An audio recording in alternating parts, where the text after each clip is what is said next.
Bonjour à tous, merci d'être avec nous aujourd'hui. Alright. On a 20 minutes ensemble pour expliquer et décortiquer ce qui a été le lancement assez original de Launcher. Je ne sais pas si vous vous rappelez du titre de cette conférence, c'est Startup, la voix des pirates. Donc comment est-ce qu'on va pouvoir utiliser enfin on va rentrer directement dans le vif du sujet, excusez-moi. Donc Loïc Soubeyran, peut-être avant de rentrer dans la voix des pirates, est-ce que tu peux nous rappeler ce qu'est Launcher ? Launcher, on s'est lancé il y a un an maintenant, officiellement, dans le marché des titres restaurants. Les titres restaurants, il faut, pour information, c'est encore 80% de papier et il y a un début de dématérialisation. On a vu l'opportunité et on s'est lancé à fond là-dedans avec vraiment l'objectif de dématérialiser 100% du marché. Alors tu n'es pas nouveau dans le monde de l'entrepreneuriat. Je crois que tu as créé une petite boîte juste avant. Petite. Petite. Tids, peut-être refaire un focus sur Tids et qui fait partie de l'histoire de Launcher aujourd'hui aussi. Tids, effectivement, Tids, une belle société qu'on a créée il y a 6 ans, 7 ans maintenant, qu'on a revendue il y a 2 ans au groupe Altis. On peut donner une somme ? Elle est publique, donc oui, pour 300 millions d'euros. En 5 ans, on est passé de 0 à 500 employés. On a déployé la boîte dans 18 pays. On a disrupté complètement le monde de la vidéo publicitaire. Voilà, donc ça a été une aventure juste incroyable. Et au bout de 6 ans, j'ai commencé à tourner un petit peu en rond. Le bulldozer, il était lancé. À la limite, enfin, je caricature, mais on avait déjà lancé 18 pays. En lancer un de plus ou un de moins, ça changeait plus fondamentalement la face des choses. Le truc a été lancé. Moi, je suis un entrepreneur, fondamentalement. J'ai envie de créer, j'avais envie de me remettre en danger. Et j'avais une petite idée qui me trottait derrière la tête depuis quelques mois, c'était de me concentrer sur la pause déjeuner. Voilà. Donc, je trouvais que la pause déjeuner ne fonctionnait pas. Alors, la pause déjeuner en entreprise ne fonctionne pas. Vous sortez, vous allez attendre un quart d'heure pour avoir la même salade tous les jours, pour payer exactement la même chose, etc. Quand vous voulez commander sur un site en ligne, avec vos collègues, c'est votre collègue qui commande pour le compte de tout le monde. Après, il faut se faire rembourser. C'est une galère sans nom. C'est une perte de temps pour tout le monde. Bref, la pause déjeuner ne fonctionne pas. Donc, on se lance avec une idée toute bête, c'est de dire on va faire une plateforme qui va permettre aux équipes de commander simultanément. Et au plus vous êtes nombreux à rejoindre la commande en tant que collègue, au plus vous avez accès à de la réduction. Donc ça peut être, par exemple, si vous êtes 3 à rejoindre la commande, vous avez 15% de réduction. Si vous êtes 5, vous allez peut-être avoir 20%. Et à partir de 7, vous avez 25% de réduction immédiate. Donc l'origine du projet, c'est une plateforme. C'est une plateforme de commande en ligne en équipe. Voilà, exactement. Ok. Donc ça, c'est l'idée que vous avez au départ. Ça, c'est l'idée qu'on a au départ. On arrive à convaincre sur cette idée, sur PowerPoint, le fonds Daphne de nous suivre. Enfin, de me suivre pour le coup, parce que je suis solo founder sur le projet. On lève 2,5 millions avec pour première mission de faire un POC, donc un Proof of Concept, une maquette le plus vite possible, et 2, recruter l'équipe le plus rapidement possible aussi, parce que j'étais seul. Donc ça, on débute en octobre 2016, les développements, avec pour ambition de sortir la première version du site, de la plateforme de commande en groupe, début janvier 2017. Arrivé décembre, donc juste 2 mois après, je commence à aller voir les premiers restaurateurs pour leur montrer la plateforme. Est-ce que vous êtes intéressés pour participer au programme ? On prévoit un lancement en bêta en janvier, blablabla. Bla bla.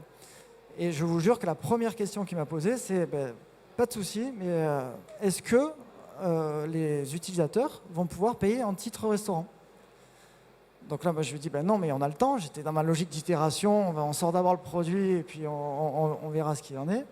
Et il me dit, ouais, mais est-ce que tu sais que 70% de mon chiffre d'affaires est fait avec des titres restaurants ? Donc là, un uppercut comme jamais dans ma tête. Je voyais les 2,5 millions s'envoler. Je voyais qu'on allait droit dans le mur parce que l'idée de base était peut-être bonne, mais elle n'était absolument pas adaptée au marché, puisque le marché de la pause déjeuner au restaurant, il est drivé le midi par les titres restaurants. Donc si vous ne gérez pas les titres restaurants, de facto, vous êtes mort. Donc là, on est en décembre, et là, je commence à regarder ce que c'est le marché des titres restaurants.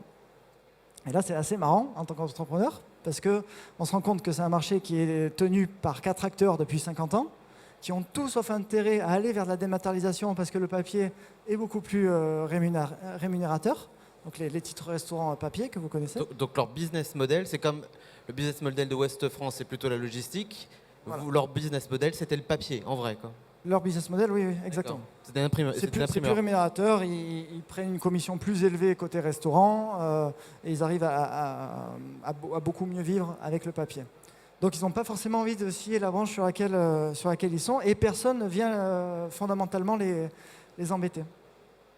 Et moi j'avais quand même cette idée de dire non mais la plateforme de commande en équipe, elle résout quand même un vrai problème. Donc tant que le marché en tant que tel est sur papier, de toute façon cette plateforme-là, elle ne pourra pas marcher. Donc attaquons-nous d'abord au titre restaurant. Et une fois que les employés auront les titres restaurants dématérialisés, alors ils pourront tous commander sur la plateforme. On a inversé complètement la tendance. Sauf que, vous vous doutez bien que se lancer sur un marché aussi mature, ça ne se fait pas en un claquement de doigts en quelques secondes. Alors juste pause là-dessus, parce que mature, on parle de quoi en chiffres là? Il y a 4 acteurs. 4 acteurs, c'est 6 milliards et demi de volume d'affaires par an. Et contrairement à ce que beaucoup de gens pensent, le marché des titres restaurants, c'est présent dans plus de 33 pays. Ce n'est pas franco-français. Hein. Donc ça a été développé par les Français, déployé à l'international par les Français. Les leaders mondiaux sont des Français, mais c'est un vrai business global. Ok, donc marché colossal, avec des acteurs existants. Et là, vous vous posez la question de comment vous l'abordez, j'imagine. Comment du coup, on l'aborde? Est-ce qu'on croit encore fondamentalement notre vision de plateforme à 150%. Nous, on veut aller au-delà du simple moyen de paiement. Nous, ce qu'on veut, c'est revoir l'expérience du déjeuner en équipe. Donc, on se dit, on va continuer à développer la plateforme, parce que développer une plateforme de prise de commande comme Deliveroo, Uber Eats, etc., vous doutez que ça aussi, ça ne se fait pas en 2 secondes. Donc, on termine les développements de la plateforme et on fait un lancement vraiment en mode B2C, donc vraiment orienté utilisateur. On ne parle pas du tout des titres restaurants. C'est pour ça que si vous regardez les premières communications, c'est Luncher se lance sur le marché de la commande groupée. Mais limite à ce moment-là, vous aviez presque des relations avec eux. Vous les voyez les titres, ceux qui font les titres restaurants. Non, parce que justement, on a compris que si on les attendait pour faire bouger les choses, on sortirait jamais. Donc nous, notre enjeu, c'était de dire, on va aller les attaquer. Et on va les attaquer avec notre ADN.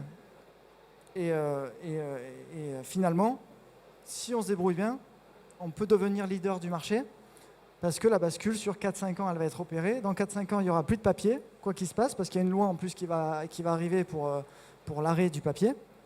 Donc si on a le meilleur produit, le meilleur ADN et, et les bons financements aussi, on arrivera à devenir un leader de ce marché et retourner un marché de vieux de 50 ans en 4-5 ans. Quoi. Mais il ne faut rien dire. Il ne faut rien dire parce que, oui, on a l'idée, ça y est, la décision est actée. Donc là, on est en janvier, hein, donc on n'est que 3 mois après le début du développement.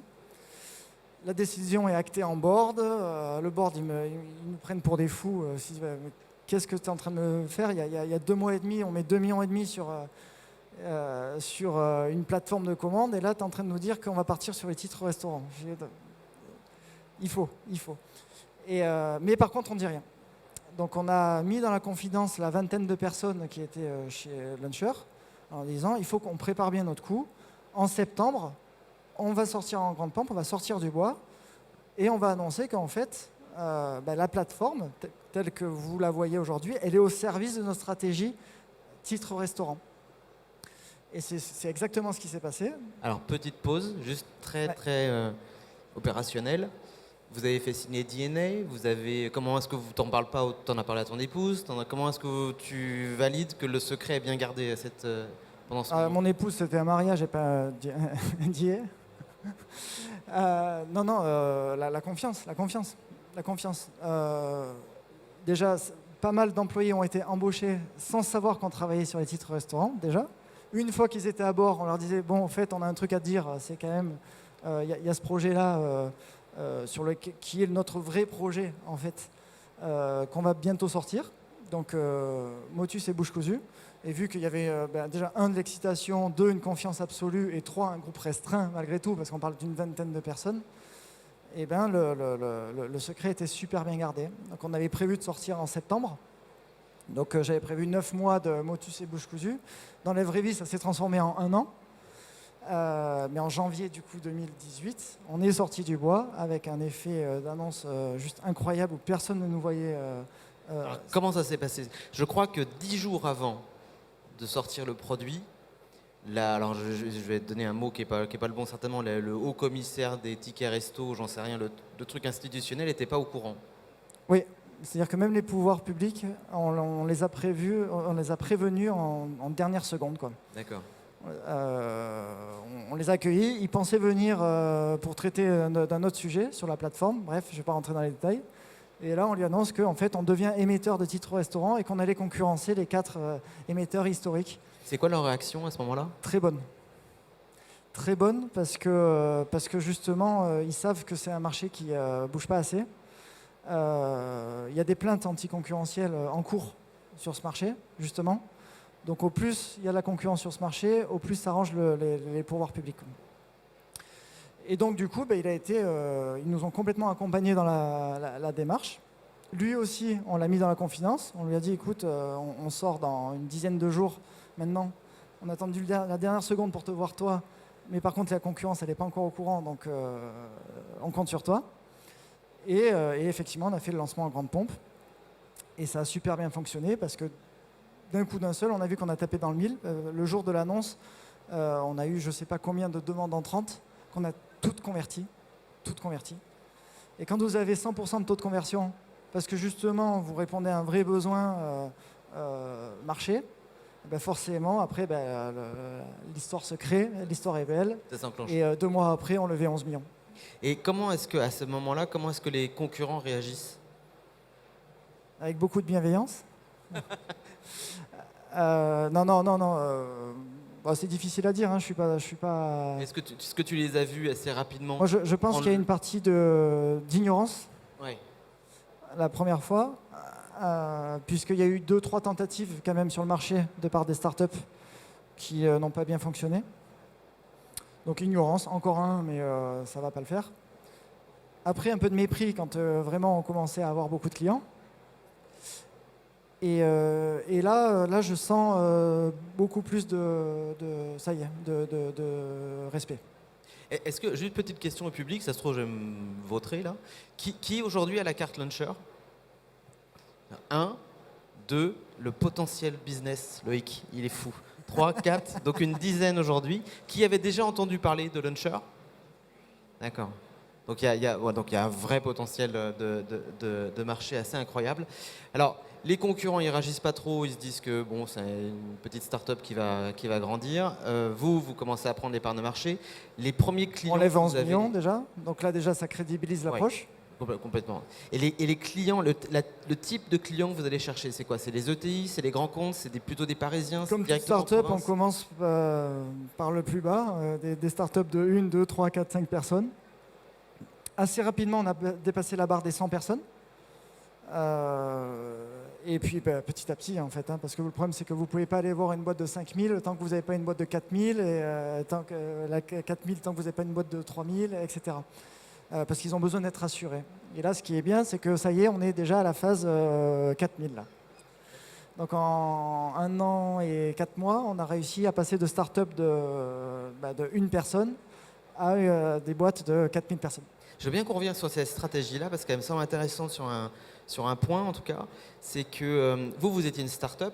Et est-ce que vous êtes allé chercher, finalement, en ciblant ces start-up-là, votre écosystème d'origine, en vous disant, il y a une bienveillance ici, créons en fait ces premières connexions avec eux, et après, on va se servir de ça pour aller voir les autres et prouver que ce qu'on fait est intéressant? Ça s'est fait de manière complètement naturelle.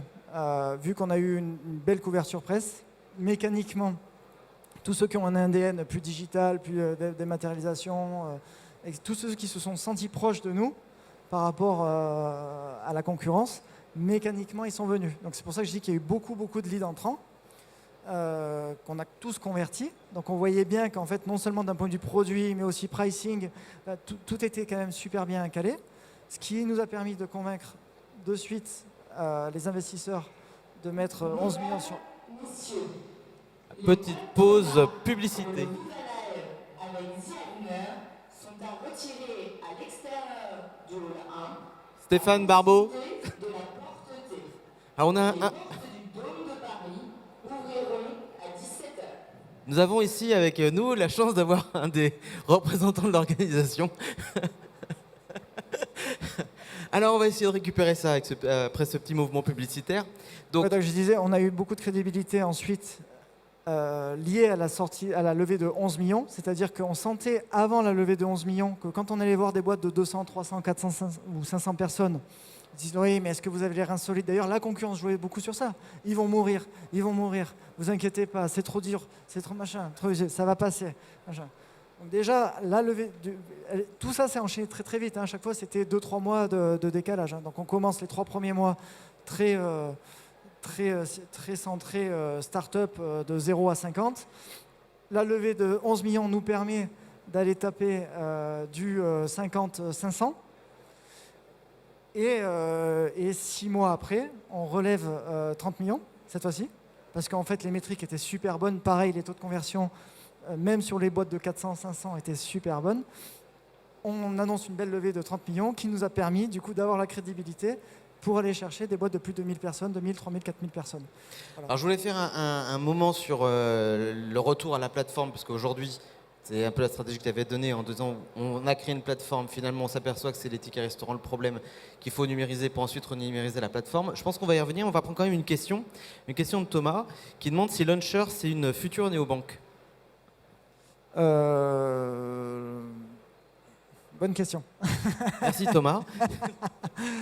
Non, bonne question. Le néobanque au sens B2C du terme, au sens N26, Revolut, etc., hors de question. D'accord. Merci. Alors, Gian, je découvre en même temps. Merci d'avoir échangé le monde des tickets restaurants. Votre produit est top. À quand des partenariats avec Deliveroo et compagnie? Alors là, on a annoncé la sortie de Google Pay, Apple Pay. On annonce dans quelques jours la sortie de Uber Eats. Donc, c'est pas Deliveroo, mais c'est Uber Eats. Et Deliveroo, c'est pour très vite. La question de Monsieur Anonyme est assez intéressante aussi parce que, alors, je vous lis la question, est-ce que Launcher aurait pu faire la même chose sans les investissements? Moi, je sens une question on te pose beaucoup, mais est-ce que ça aurait été possible aussi sans le fait que toi, tu aies monté une première structure, tu as eu une facilité à lever des fonds qui est assez évidente? Quel conseil tu pourrais donner à d'autres start-upers? Non, mais je reconnais que dans l'aventure Launcher, il y a un côté un peu autoréalisateur. C'est une évidence. Je ne vais pas le nier, ce serait débile de ma part. Marie Eklund était déjà board member chez Teads, donc dans une ancienne boîte. Donc il y a cette relation de confiance qui a existé pendant des années. Quand je lui ai annoncé que je voulais lancer un nouveau projet, même si c'était sur la food tech avec la plateforme de commande, forcément elle m'a suivi les yeux fermés parce que on avait eu un succès ensemble juste avant. Donc oui, effectivement, on a levé les 2,5 millions sur PowerPoint la première fois. Et ça, ce n'est pas représentatif de ce qui se passe dans 98% des cas. Peut-être que l'idée, c'est pas de dire il faut d'abord... En revanche, ce qui est sûr, c'est que si ces 2,5 millions-là ont été levés sur PowerPoint, les 11 millions puis les 30 millions n'ont été levés que sur la réussite du projet en tant que tel et pas du projet porté par moi. Peut-être que l'idée, au-delà du succès de Teads, c'est aussi de pouvoir lier des relations avec ces fonds, avec ces personnes qui sont dans les fonds, pour pouvoir travailler, montrer qu'on est quelqu'un de cohérent, de smart, et qu'on sait exécuter pour pouvoir ensuite crédibiliser le projet qu'on a à suivre. On va prendre peut-être une dernière question. Vas-y, Lila, prends la question. Non, parce qu'elle m'est souvent posée. Edenred, Chèque Restaurant, etc. ont également lancé leur carte, effectivement. Ne risquent-ils pas de vous court-circuiter auprès de leurs clients historiques? Nous, si vous voulez, on est persuadé que même si on nous copie d'un point de vue fonctionnel, il y a un truc qui va être très très compliqué à faire, c'est de copier un ADN. On arrive avec nos forces, on mise tout sur l'expérience client. Je vous invite à aller voir les avis sur les stores, les avis vérifiés, etc. C'est pas parce qu'on vous copie fonctionnellement parlant, c'est pas parce que vous sortez une carte. Si je prends que vous arrivez à vous imposer par rapport à un concurrent qui a un ADN vraiment fondamentalement digital. Si pour prendre une analogie, à la bonne époque, c'est un peu comme si on comparait Captain Train avec Voyage SNCF. Voilà. Les deux vendent des billets de train, mais... L'expérience n'est pas la même. Voilà. Et donc pour finir sur les dernières secondes, juste vous dire, en fait je ne vais pas te laisser la parole mon ami, c'est juste vous dire qu'effectivement la plateforme, le sujet de plateforme, il revient par la suite. Je vous invite à suivre l'actualité de Launcher. Il y a un petit médium qui avait été fait, si vous tapez Numa Launcher, on a eu la joie d'accueillir Loïc et on avait fait une conversation un peu plus longue et vous avez différents éléments qui n'ont pas pu être cités aujourd'hui avec vous. Merci beaucoup, à très bientôt. Merci.